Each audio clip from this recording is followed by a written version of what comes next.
Waduh bang, masih nggak mau turun ternyata chartnya. Iya memang nggak mau turun kayaknya ya. Nah jadi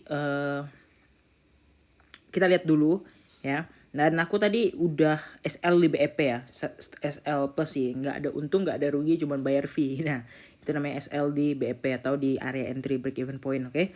Nah jadi karena dilihat dari model polanya yang kayak gini ya, apalagi time frame 4 jam itu benar-benar udah nggak jelas. Padahal di situ tuh udah harusnya tuh udah bear div ya, nggak bear div, belum bear div, oke.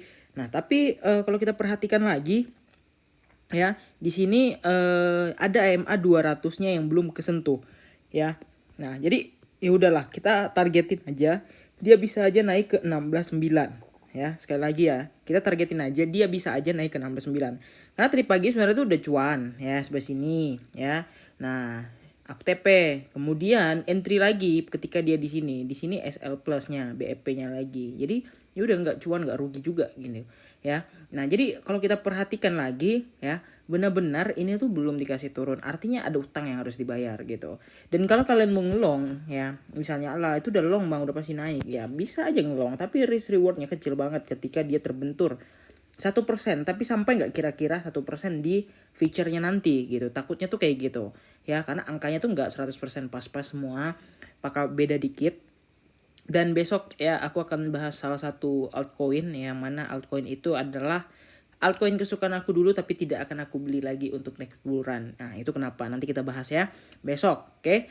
Nah jadi kita bahas Bitcoin dulu karena masih menjawab beberapa pertanyaan yang nanya, bang ini kok nggak turun, nggak naik, nggak A, nggak B, nggak C. Nah inilah alasannya, kalian bisa tahu sendiri ya. Nah jadi untuk itu semua aku udah bilang ya, kita situasional aja, tapi memang tujuannya udah pasti nge-short gitu kan. Biarpun nggak kejebol ya udah tujuannya short, karena di situ ada MA 200 yang harus kesentuh. Kalau nggak nyentuh MA 200 gimana bang? Gitu. Ya bisa aja, tapi nunggu mungkin ya berita-berita apalah yang sekarang kan lagi Gemini ya.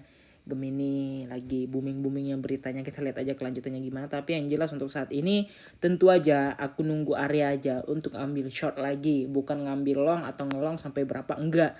Karena risk rewardnya kecil, kita mending lah ngambil risk reward yang besar. Karena kalau misalnya kalian ambil di rejection MA 200-nya di 16.9 dan katakanlah targetnya itu di 13.3 deh, nggak usah jauh-jauh ya, ini aja udah hampir 3,5%, apalagi kalau sampai target bawah 4,8%, hampir 5%, dan itu risk reward yang cukup gede, meskipun nggak instan langsung kejadian, bisa aja 2, 3 atau 4 hari ke depannya, oke.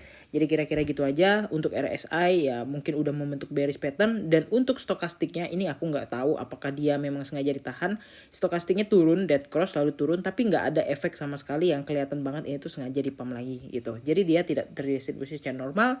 Dan ya udah gitu aja deh, see you in the next video.